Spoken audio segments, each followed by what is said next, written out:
Hello friends, welcome on Jizzy Learning Classes. In this video, I'm going to explain you how to prove that root 5 is an irrational number. So we know that root 5 in decimal form can be written as non-terminating, non-repeating decimal number. So we know root 5 is an irrational, but how to prove it, that is we are going to learn using the technique that is called proof by contradiction. So in my previous videos, I have explained about the proof of root 2, root 3 to be rational using the same technique, proof by contradiction. You can find the links in description below the video. So let us go with this question here.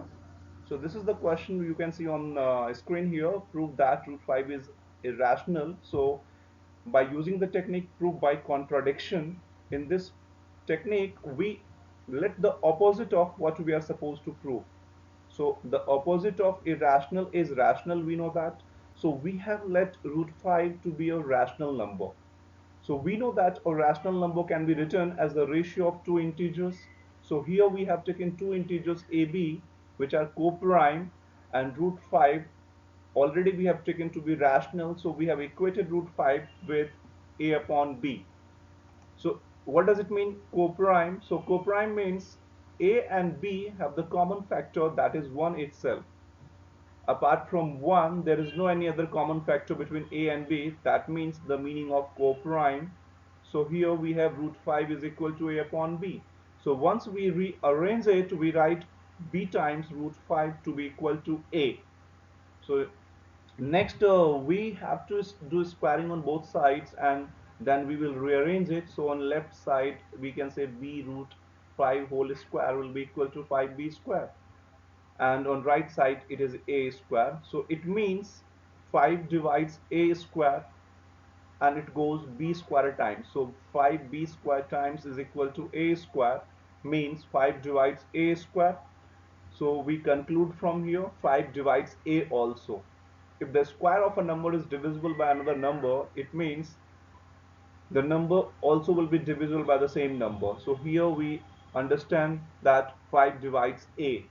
Now next, if 5 divides a, so we can take a is equal to c times 5. So if a is divided by 5, means it will go c times, c is the quotient and c is some integer here. So we have to write here a is equal to 5c, and we will substitute the value of a is equal to 5c in above equation here. 5b square is equal to a square. So this is what we have to do. So in place of a square, we have written 5c whole square, that means 25c square. So what we conclude from this equation here, we see that 5 divides 25 5 times. When we transpond 5 towards the right side, so it's b square is equal to 5c square. So b square is equal to 5c square. This is what we get after solving this. So next we conclude from here 5 divides b square.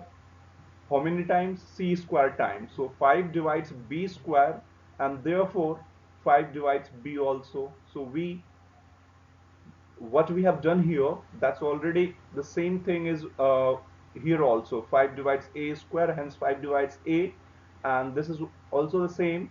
5 divides b square, and so 5 divides b also. So we got here ab have at least 5 as a common factor. So already we know that AB both are co-prime integers, and in case of co-prime integers we have the common factor as 1 itself, 1 only. But we have got another common factor, that is 5. So from these 2 points, 5 divides A and 5 divides B, we get this at least 5 as a common factor for both the integers A and B. But this contradicts the fact that A and B have no common factors other than 1. So once already we have let AB to be coprime, and 1 is the only common factor between A and B, but we get another common factor, that is 5, so which contradicts the fact, our previous assumption. So here we get this contradiction because of our wrong assumption. And our wrong assumption is that root 5 is rational number. This is what our wrong assumption. So we conclude that root 5 is irrational because what we have assumed, our assumption gets the contradiction. So from this we understand and we conclude root 5 is irrational. I hope you understood the solution for it. You can also go for the solution for root 2, root 3, 5 minus root 3, how to prove them to be irrational in my previous videos. I hope you got the clarity of this question. You can watch it again for better understanding. Thank you. Please like, share and subscribe JJ Learning Classes for more videos. Thank you guys.